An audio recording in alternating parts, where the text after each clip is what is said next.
Mr. Toastmaster, fellow Toastmasters, and no guests. What the fork? What an incredible invention the fork is. When you think about the surface area of the fork and how much area it has to actually touch what you want to pick up, it like grabs it and picks it up. It also has very pointy things that you can stab just about anything. You can scoop your potatoes up, or you can pick up that little tiny grain of rice.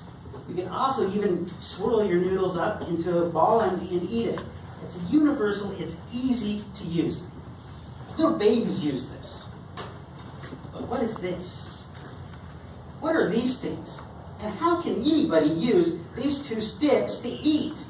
It's impossible. I used to believe that it was a cruel joke and that if I would have grown up in Eastern civilization, I would have starved to death because I wouldn't have been able to eat. I'm so uncoordinated. It's not in my DNA to use these sticks to eat. You think about this modern invention of a fork. And China nowadays is known to do reverse engineering. Why didn't they reverse engineer this? They have these. I used to believe that I couldn't use it. And it just drove me nuts.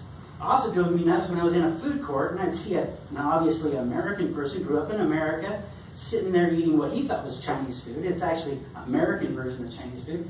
And he's sitting there showing off eating the chopsticks when he had a fork right next to him. I thought, what, does he think he's better than me? He can use chopsticks, I can't? Was he trying to show off that he's multicultural? And I made a mention to my friends. I said, how dumb is that? Forks are better. And so now they keep giving me forks, my coworkers. They keep giving me, not forks, chopsticks. They keep giving me chopsticks at my desk. But see, I ran into a dilemma recently. I fell in love. I fell in love with sushi. And have you ever tried to eat sushi with a fork? It doesn't really work. You stab it and it falls apart. Sushi's made so that you eat the entire roll all together so that all the flavors combine, work together. If you try to eat it piece by piece, it doesn't taste that good. I mean, you get the really fishy taste versus the avocado or whatever roll you have. And I understand it's not quite the sushi that you eat in Japan, but I love sushi. So I had to change my mindset. I had to change the way I thought about these. I had to learn how to use chopsticks. And that's what I want to talk to you about, is mindset. Carol Dweck, actually, the author of the book, The Mindset, The Psychology of Success, said that mindset is a self-perception or a self-theory.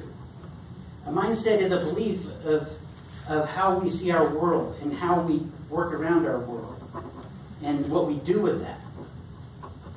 Some examples of that is someone with a good mindset might say, I'm intelligent, I'm smart, I can learn these things.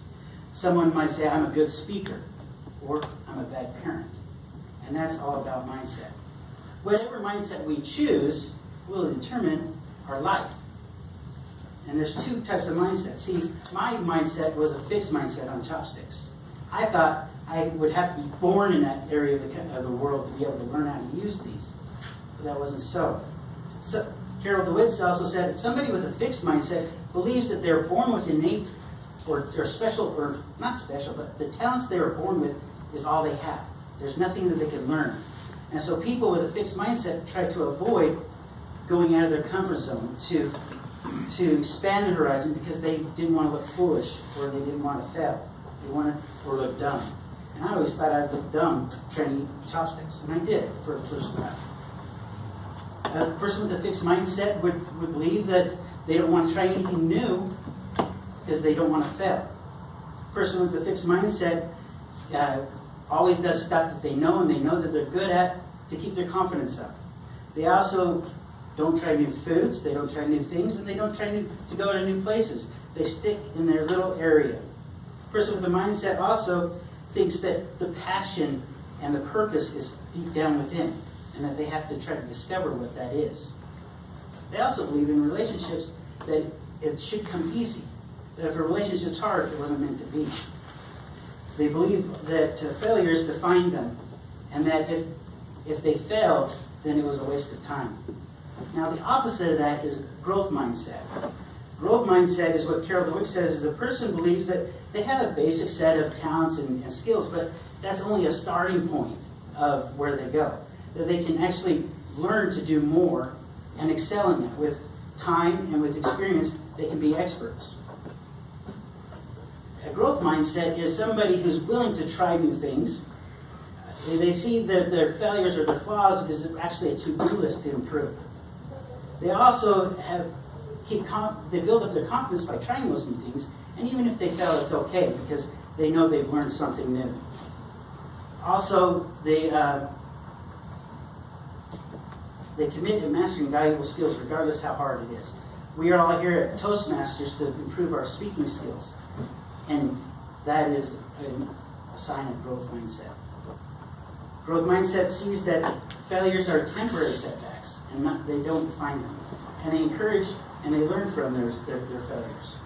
Now, because I knew that I had a fixed mindset, I decided to change my mindset in practice.